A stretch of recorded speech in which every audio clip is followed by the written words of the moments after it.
सदियों में एक आध बार ऐसा होता है कि कोई इंसान इतना बड़ा हो जाता है कि उसकी तारीफ नहीं की जाती। उसकी तारीफ इसलिए नहीं की जाती कि उसकी तारीफ की नहीं जा सकती, ऐसे शब्द ही नहीं होते और उसकी तारीफ करने की कोई ज़रूरत भी नहीं होती।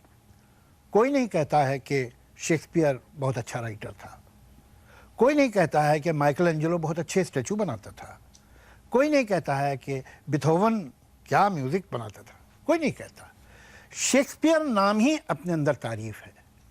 उसी तरह से मैं समझता हूँ कि जिससे आज हम बात कर रहे हैं, जिससे आज हमें मिलने का सौभाग्य मिला है, उसका नाम ही उसकी तारीफ है। आप किसी इंसान की इससे ज़्यादा क्या तारीफ कर सकते हैं किसी सिंगर की कि आप कहें कि वो लता मंगेशकर है।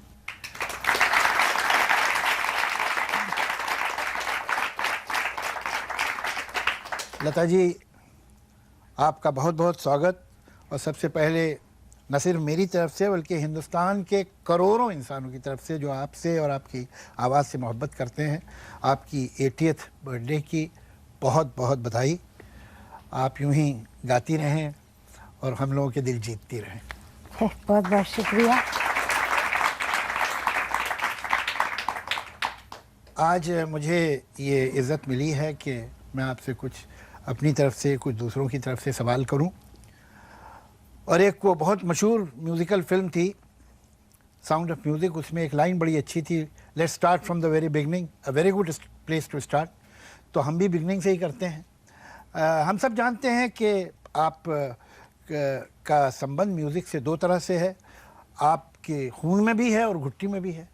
तो जिस माहौल में आप पली बढ़ी, जिस पिता की आप सुपुत्री हैं, हर तरफ म्यूज़िक ही था। तो बहुत बचपन में आप कहाँ से, किस उम्र में पहली बार आपको महसूस हुआ कि मैं गा सकती हूँ, मैं गाऊंगी? जावेद साहब, हमारे घर में म्यूज़िक तो सारा दिन चलता था, क्योंकि पिताजी गाते थे। उनके पास सीखने के लिए लोग भी आते थे। उनकी ड्रामा कंपनी थी और उसके रिहर्सल्स वगैरह होते थे, तो गाने ज़्यादा होते थे। तो मैं हमेशा सुनती थी और पिताजी के सामने नहीं गाती थी। मैंने क्या किया था, हमारे घर में किचन जो था, बहुत बड़ा किचन था और उस किचन में एक बर्तन रखने का स्टैंड था। मैं उस पर चढ़ के बैठती थी और माँ अगर कुछ बना रही हो तो मैं उसको अपना गाना सुनाया करती थी। अच्छा। ज़ोर ज़ोर से।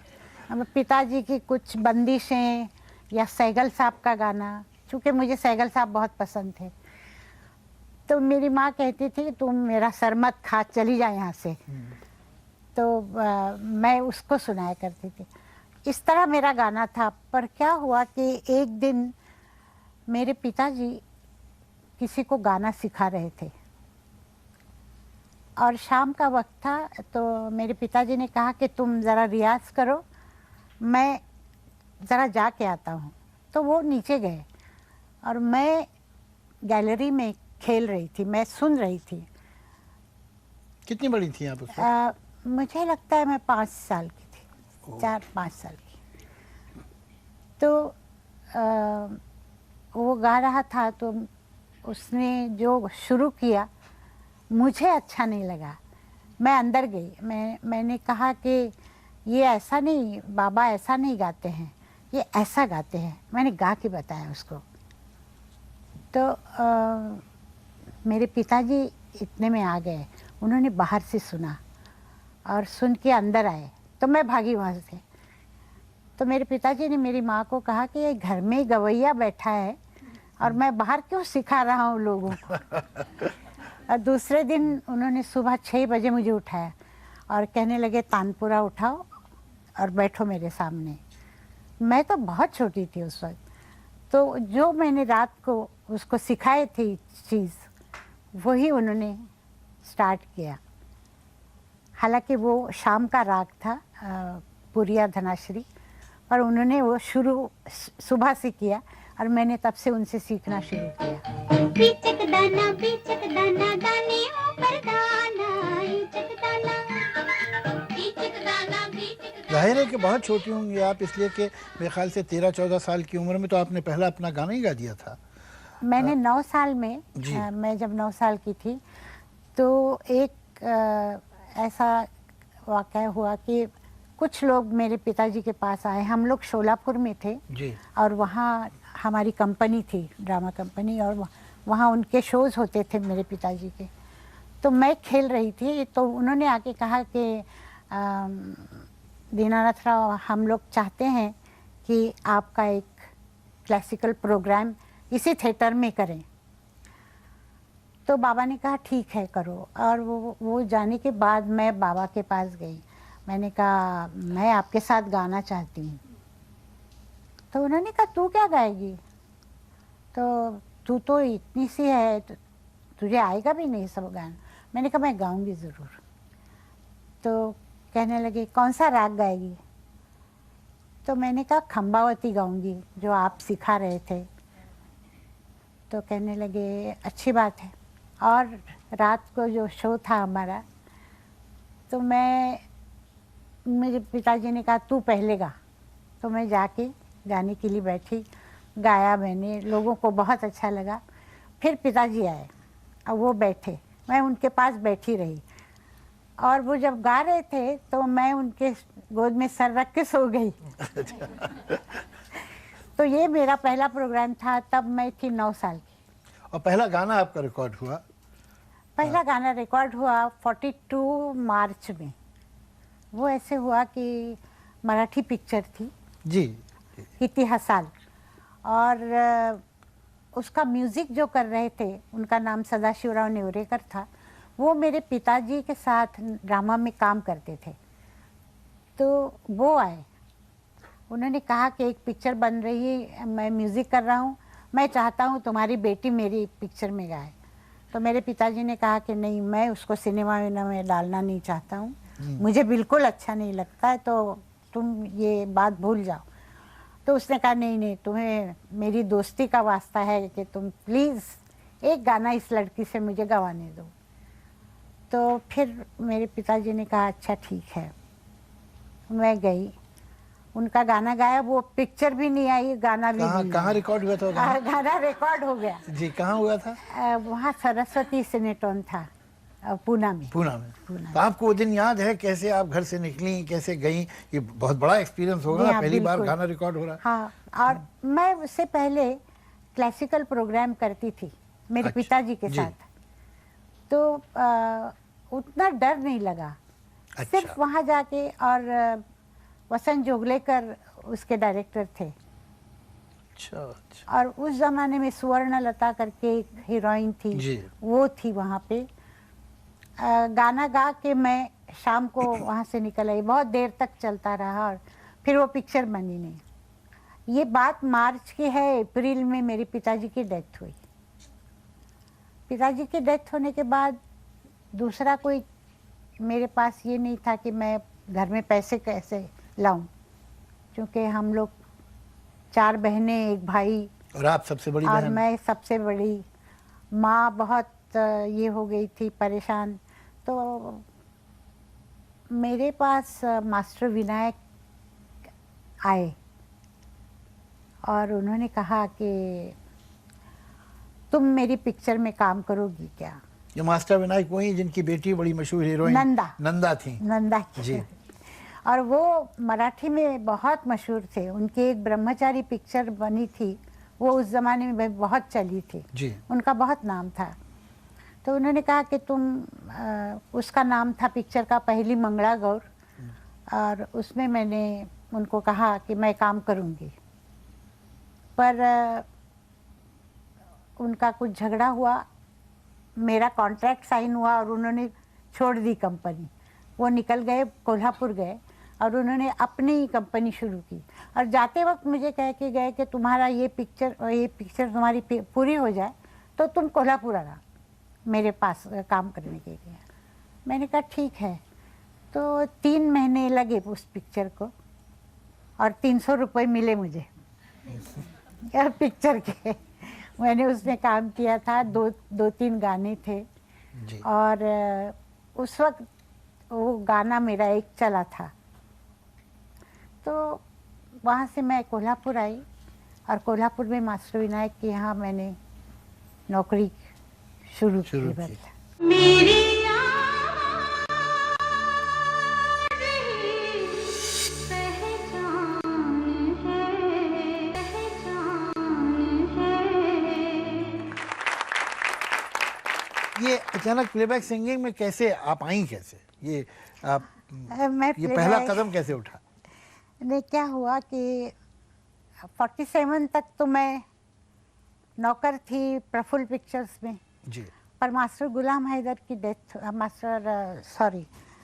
विनायक राव की डेथ हुई जी अगस्त में, और उनके मेरे ख्याल 8-10 दिन के बाद मेरे पास हमारे कैमरामैन थे, तो वो आए। उन्होंने कहा, उनका नाम था पापा बुलबुले। उन्होंने कहा, लता एक म्यूज़िक डायरेक्टर हैं, उनका नाम है बाली, कुछ हरीशचंद्र बाली, तो वो तुमसे गाना लेना चाहते हैं, पर तुमको सुनना चाहते हैं। मैंने कहा चलिए। मैं उनकी मोटरसाइकिल पे बैठ के गई सेंट्रल स्टूडियो, और उन्होंने मुझे सुना और फिर कहा कि मैं तुमसे गाने लूँगा। मैंने कहा ठीक है। और उनका मैं गाना रिकॉर्ड कर रही थी, तब एक्स्ट्रा सप्लायर होते हैं ना, जी जी जी वो एक पठान था, जी उसने मुझे बाहर से सुना जी और उसने जाके मास्टर गुलाम हैदर साहब को कहा कि एक कोई नई लड़की आई है, तो उसको आप बुलाइए। मुझे मैसेज आया, तो मैं फिल्मिस्तान गई, गोरेगांव। मैं और मेरी मौसी की लड़की थी, मेरी बहन, वो हम लोग बैठे रहे, उनका रिकॉर्डिंग चल रहा था। मतलब गाना कुछ 3 बज गए, 4 बज गए, हम लोग बाहर बैठे हुए हैं। तो 5 बजे मास्टर जी बाहर आए और कहने लगे, वो सब बड़े म्यूजिक डायरेक्टर थे। हाँ, मतलब उनका बहुत नाम था। नाम था। तो कहने लगे कि भाई सॉरी, रिकॉर्डिंग चलती रही, चलो तुमको ज़रा सुन ले हम। वो ले गए मुझे उनके थिएटर में, और वो खुद पियानो बहुत अच्छा बजाते थे, तो उन्होंने मेरा गाना सुना। तो मैंने उनका ही गाना सुनाया उनको पहले, तो बड़े खुश हुए। फिर कहने लगे कोई और गाना कौन सा सुना। वो था मैं तो ओढ़ूं गुलाबी चुनरिया, हुमायूं पिक्चर बनी थी महबूब साहब की, उसमें था गाना। तो वो फिर उन्होंने कहा कोई और सुनाओ, तो मैंने नूरजहां जी का कोई गाना सुनाया। फिर पूछा किससे सीख रही हो? मैंने कहा अमानत खान साहब से। वो उनके दोस्त थे, कहने लगे बहुत अच्छा है, सीखो और मैं तुमको गाना दूंगा। तो उन्होंने मुझे बुला के गाना रिहर्सल करना शुरू किया, पर उससे पहले उन्होंने मेरी आवाज़ रिकॉर्ड की और एस मुखर्जी साहब को सुनाई। जी उनके पिक्चर बन रही थी अपनी, जो जिसमें यूसुफ भाई और कामिनी कौशल थी, शहीद। तो शहीद का गाना था, बदनाम ना हो जाए। तो मेरी आवाज़ उन्होंने सुनी फिल्म पे और उनको कहा कि ये आवाज़ चलेगी नहीं। मुखर्जी साहब ने कहा कि बहुत पतली आवाज़ है, हमारी हीरोइन को मैच नहीं करेगी। तो मास्टर जी को बड़ा गुस्सा आया, गुलाम हैदर साहब को। कहने लगे अच्छी बात है, ठीक है। मुझे कहा चलो मेरे साथ। मैं उनके साथ चल पड़ी। हम लोग पैदल स्टेशन पे गए और स्टेशन बहुत नज़दीक था फिल्मिस्तान के। मैं वो और मेरी बहन वो खड़े थे हम लोग। उनके हाथ में 555 का डब्बा था, उस पर ताल दे के उन्होंने कहा ज़रा गाओ तो बेटा। तो गाना गाया उन्होंने, तो दिल मेरा तोड़ा हो मुझे कहीं का न छोड़ा तेरे प्यार ने, ये गाना था। तो वो गाया, मैंने साथ में गाया। कहने बहुत अच्छा, यही मैं चाहता हूँ, चलो। ले गए मुझे और वहाँ जाके मुझे रिहर्सल शुरू किए और 2 दिन के बाद रिकॉर्डिंग की। कहने लगी इस पिक्चर में तुम हीरोइन के गाने गाओगी। और उसमें मुनव्वर सुल्ताना थी, उसकी आवाज़ बहुत भारी थी।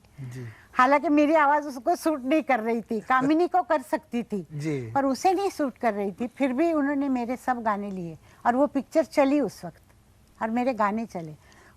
वो जब गाने रिकॉर्ड हो रहे थे तब मुझे अनिल विश्वास जी ने सुना, उन्होंने बुलाया, खेमचंद जी ने सुना, उन्होंने मुझे बुलाया और इस तरह से मैं वहाँ सबके गाने मैंने गाने शुरू किए। अजीब दास्तां है ये, कहाँ शुरू कहाँ खत्म, ये मंजिलें हैं कौन सी, न वो समझ सके न हम। कोई भी आर्टिस्ट हो, चाहे वो सिंगर हो, वो पोएट हो, वो म्यूजिशियन हो, वो पेंटर हो, जब वो शुरू करता है काम तो उस पर अलग अलग तरह के इन्फ्लुएंस होते हैं। आप पे आपके पिताजी का इन्फ्लुएंस होगा, उस ज़माने के वो सिंगर्स जिन्हें आपने एडमायर किया होगा उनका असर होगा, लेकिन धीरे धीरे फिर इंसान अपनी आवाज़, अपनी पहचान ढूंढता है। वो कौन सा गाना था, वो कौन सा स्टेज था आपके करियर का जब आपको लगा कि आपने अब लता मंगेशकर को पहचान लिया है, ये है लता मंगेशकर? जावेद साहब, जब काम शुरू किया मैंने एज ए प्लेबैक सिंगर तो दिमाग में एक ही बात थी कि गाना है, जो भी गाना आए गाना है, और मैं गाती रही। और मुझे सीखने मिला, जैसे मास्टर गुलाम हैदर थे, वो मुझे कहा करते थे कि लता गाने के बोल जो है उसको समझो, उसके लिए तुमको थोड़ी उर्दू या हिंदी आनी चाहिए और उस पर तुम ध्यान दो। इमेजिन करो कि जो पिक्चर पे जो हीरोइन गा रही है वो नहीं है, तुम ही गा रही हो, तुमको ये दुख हुआ है या तुमको ये खुशी हुई है, तो जब तुम वो सोच के गाओगे तो तुम अच्छा गाओगे। ये उन्होंने शुरू किया। अनिल दा थे, अनिल दा ने मुझे बताया कि अनिल विश्वास, अनिल विश्वास, उन्होंने मुझे बताया कि सांस ऐसे छोड़नी चाहिए, इस तरह से, ताकि लोगों को पता ना चले कि तुमने सांस कहाँ ली। हालांकि मेरी सांस बहुत लंबी थी, मुझे तकलीफ नहीं होती थी, पर वो मैंने उनसे सीखा। मैं ये पहला जो दौर था मैं सीखती रही कि ये करना चाहिए, ऐसा होना चाहिए। एक दिन क्या हुआ कि मैं, अनिल विश्वास जी, मैं, उनके असिस्टेंट और यूसुफ भाई, मतलब दिलीप कुमार जी, हम लोग ट्रेन से गोरेगांव जा रहे थे। तो लोकल ट्रेन से, उस वक्त सभी लोकल ट्रेन से जाते थे, तो मैं भी थी उसमें। हम लोग ऐसे आमने सामने बैठे हुए थे, तो अनिल दा ने कहा कि यूसुफ, ये लता मंगेशकर है, बहुत अच्छा गाती है। तो उन्होंने कहा कि कहाँ की है, तो कहने मराठी है। और तो यूसुफ भाई ने ज़रा सा चेहरा ऐसे करके कहा, क्या है, मराठी लोगों के बोलों में थोड़ा दाल भात की बू होती है, तो तंदूरी चिकन नहीं होता। तंदूरी चिकन नहीं। तो मुझे वो बात बहुत अजीब लगी। मैंने कहा ये ठीक नहीं लता। मैं घर गई तो शफ़ी भैया थे, मोहम्मद शफ़ी, नौशाद साहब के सिस्टर। जी हाँ, वो मुझे बहन मानते थे। मैं उनको मिली, मैंने कहा शफ़ी भैया कुछ कीजिए और मुझे कोई उर्दू सिखाने वाला दीजिए। तो एक मौलाना थे, महबूब उनका नाम था, उनको वो लेके आए। वो बहुत अच्छे आदमी थे। उन्होंने मुझे उर्दू थोड़ा सा पढ़ना लिखना चालू किया। दिमाग में वो था कि दाल भात जो है वो नहीं होना चाहिए। और फिर मैं कोशिश करती रही कि गाना चाहिए। मेरी